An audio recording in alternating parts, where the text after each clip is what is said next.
میں ایئرپورٹ پر کھڑی تھی سیکیورٹی کی لائن میں ہونے والے تفتیشی سوال جواب کے انتظار میں، تو میں نے وہاں ایک چھوٹی بچی کو دیکھا جو اپنی ماں کے ساتھ تھی۔ وہ رو رہی تھی کیونکہ وہ بیمار لگ رہی تھی اور اس کی امی پرس سے دوائی نکال رہی تھی۔ مجھے بچی کی حالت پر افسوس ہو رہا تھا کہ اچانک مجھے خیال آیا۔ مجھے لگا ایک معصوم پاک روح ایک جسم میں قید ہے اور اس جسم کو بیماری، تکلیف اور درد سے گزرنا ہے۔ تب مجھے حضرت محمد صلی اللہ علیہ وسلم کی حدیث یاد آئی کہ دنیا کافر کے لیے جنت اور مومن کے لیے قید ہے، اور پہلی دفعہ اس حدیث کو میں نے پہلے سے مختلف انداز میں سمجھا۔ میرے خیال میں کچھ لوگوں نے اس حدیث کا معنی سمجھا ہے کہ کافر دنیا میں عیش کرے گا اور مومن حلال اور حرام کی پابندیوں کی وجہ سے دنیا کی زندگی میں لطف اندوز نہیں ہو سکے گا، اور زندگی سے لطف اندوز ہونے کے لیے مومن کو اگلی زندگی کا انتظار کرنا ہوگا۔ اور شاید کچھ لوگوں نے اس حدیث سے یہ مطلب سمجھا ہو کہ دنیا کافر کے لیے جنت اور مومن کے لیے تکلیف دہ ہے، لیکن میرے خیال میں ایسا ہرگز نہیں ہے۔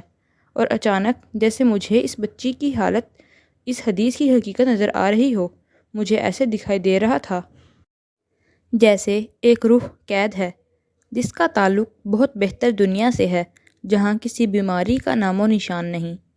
لیکن کیا ہوتا ہے جب حالات اس کے بالکل برعکس ہو؟ کیا ہوتا ہے جب روح اس جسم کو قید کے بجائے اپنا اصلی اور ازلی ٹھکانہ سمجھتی ہے، جو اس جسم کو اپنا گھر اور جنت سمجھتی ہے؟ کیا ایسی روح کہیں اور جانا چاہے گی؟ کیا ایسی روح کو بہتر جگہ کی تلاش ہوگی؟ نہیں، بلکہ وہ اس جسم کو کبھی چھوڑنا نہیں چاہے گی۔ اس روح میں بہتر کی کوئی تلاش نہیں ہوگی۔ جب آپ پہلے سے ہی جنت میں ہوں تو کیا آپ کو مزید بہتری کی خواہش ہوگی؟ آپ جس حالت میں ہوں گے اسی میں مطمئن ہوں گے۔ یہی حالت کافر کی ہے۔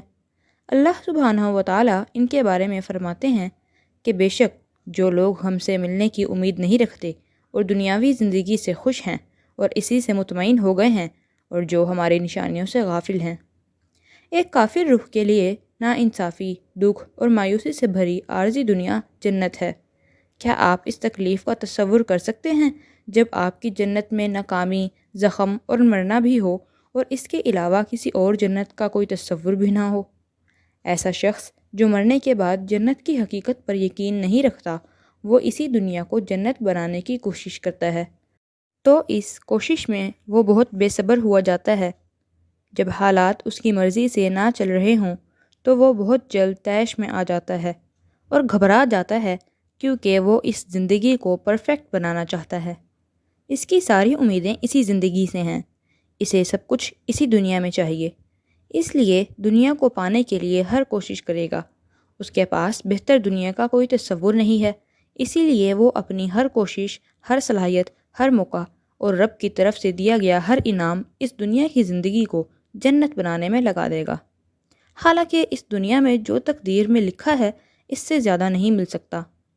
ایسے لوگوں کی روحوں نے ان دنیاوی جسموں کو ہی اپنا اصل ٹھکانہ بنا لیا ہوتا ہے اور ان جسموں سے سختی سے جڑی ہوئی ہوتی ہیں، اور ان روحوں کا ان جسموں سے الگ کرنا بہت مشکل اور تکلیف دہ تجربہ ہوتا ہے۔